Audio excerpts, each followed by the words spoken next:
Hello everyone, welcome to MSI academy.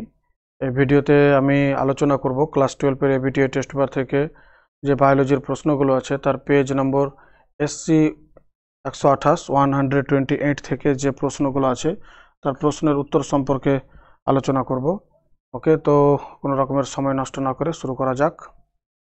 1 জঙ্গল উদ্ভিদের জিরোফাইট বৈশিষ্ট্য হলো এটা পুরো কিউটিকল নিমজ্জিত পত্ররন্ধ্র, জল ধারণ করার উপস্থিতি, ডি এগুলির সবকটি। উত্তর হবে অপশন ডি, এগুলির সবকটি। 2 চারগাফের সূত্র অনুযায়ী কোনটি সঠিক? Adenine plus guanine equal to cytosine thymine. যে পরিমাণে পিউরিন থাকবে ঠিক সেই পরিমাণে পিরিমিডিন থাকবে।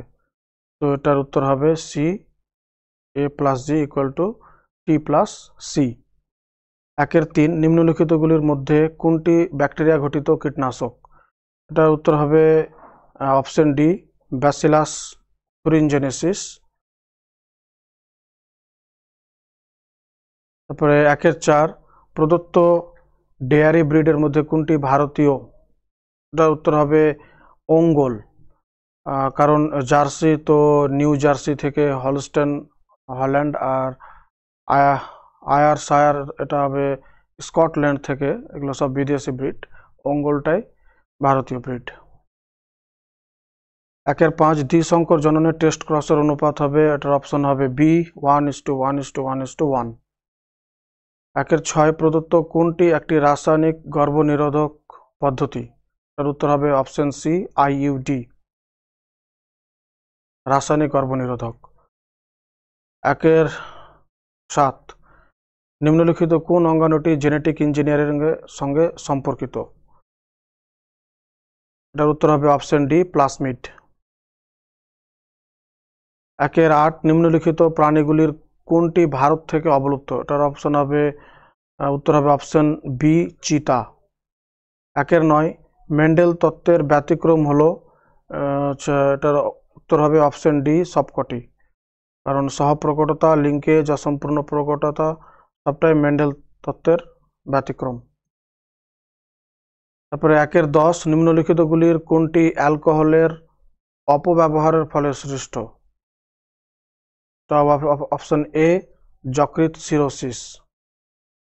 তারপরে 11 যানবাহন থেকে নির্গত বর্জ্যের সবচেয়ে ক্ষতিকারক ধাতব দূষক পদার্থটি হলো, এটার উত্তর হবে option D, cadmium. 12 germ plasm তত্ত্বের প্রবক্তা হলেন, এটার উত্তর হবে অপশন বি, ভাইসম্যান। 13 ওয়াইডল টেস্ট দ্বারা যে রোগ নির্ণয় করা হয় তা হলো, এটার উত্তর হবে অপশন ডি, টাইফয়েড। 14 অ্যাজোলার সঙ্গে সম্পর্কিত নাইট্রোজেন সংবন্ধনকারী জীবাণুটি হলো, এটার উত্তর হবে অপশন এ, অ্যানাবিনা। অ্যানাবিনার সায়েন্টিফিক নেমই হলো অ্যানাবিনা অ্যাজোলি। ওকে, তারপরে এগুলো ছিল এমসিকিউ প্রশ্ন। এবার এসএকিউ। 2-1 ইনকিউবেশন পিরিয়ড কাকে বলে? রোগ জীবাণু কোনো ব্যক্তির দেহে সংক্রমিত হওয়ার পরে যে সময়কাল পর্যন্ত রোগের কোনো লক্ষণ প্রকাশিত হয় না তাকে ইনকিউবেশন পিরিয়ড বলে। 2-2 ক্লাইম্যাক্স কমিউনিটি কি? বাস্তুতান্ত্রিক পর্যায়ক্রমে বিভিন্ন পর্যায়ক্রমিক অন্তর্বর্তী কমিউনিটির মধ্যে দিয়ে যে কমিউনিটি চরম বা স্থায়ীভাবে কোনো প্রতিস্থাপন ছাড়াই উচ্চ পরিবেশে বেঁচে থাকে তাদের চূড়ান্ত কমিউনিটি বা ক্লাইম্যাক্স কমিউনিটি বলে। এরপরে আমরা পাবো 2-2 অথবা কর্পাস অ্যালবিকান্স কি? নিষেক ও গর্ভধান না ঘটলে রজচক্রের 28তম দিন থেকে 24তম দিন থেকে কর্পাস লিউটিয়ামের ক্ষয়প্রাপ্তি শুরু হয়। এর মধ্যস্থ কোষগুলি ক্ষয়প্রাপ্ত হয়ে তন্তুময় সাদা অংশে পরিণত হয়, একে কর্পাস অ্যালবিকান্স বলে। 2-3 ঋতুচক্র এবং রজচক্রের মধ্যে পার্থক্য কি? ঋতুচক্র হলো যে প্রাইমেট বর্গের অন্তর্ভুক্ত। পার্থক্য অনেক আছে, তার মধ্যে আমি এখানে একটাই পার্থক্য দিয়েছি, যে প্রাইমেট বর্গের অন্তর্ভুক্ত স্তন্যপায়ী স্ত্রী প্রাণীদের দেহে ঘটে, যেমন মানুষ, বানর, হনুমান,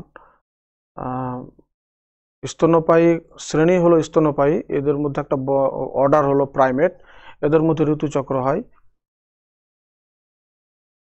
আর রজচক্র হলো প্রাইমেট বর্গের অন্তর্ভুক্ত নয়, এমন স্তন্যপায়ী স্ত্রী প্রাণীদের দেহে ঘটে, মানে স্তন্যপায়ী কিন্তু প্রাইমেট না, তাদের মধ্যে যে সমস্ত স্ত্রী প্রাণী দেহগুলো আছে তাদের হবে, যেমন ইঁদুর, কুকুর।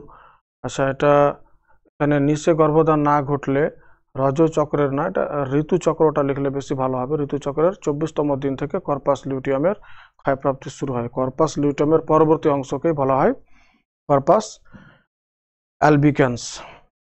এরপরে 2-3 অথবা অর্ধ সংরক্ষিত ডিএনএ প্রতিলিপিকরণ বলিতে কি বোঝো?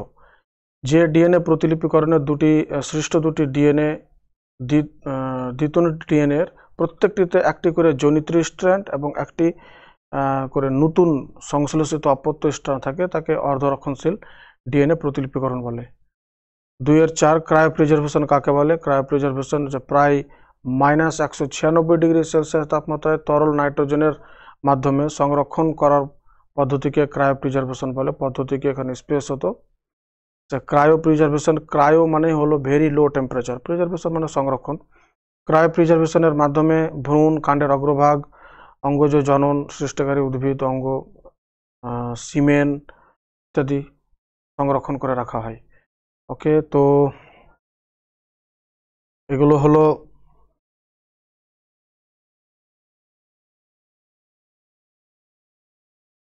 পেজ নম্বর SC 128 থেকে যে MCQ আর SCQ প্রশ্ন ছিল তার উত্তর সম্পর্কে আলোচনা করলাম।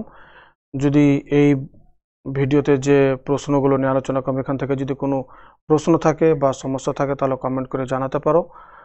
আর ভিডিওটি দেখার জন্য ধন্যবাদ। দেখা হবে এবার নেক্সট ভিডিওতে।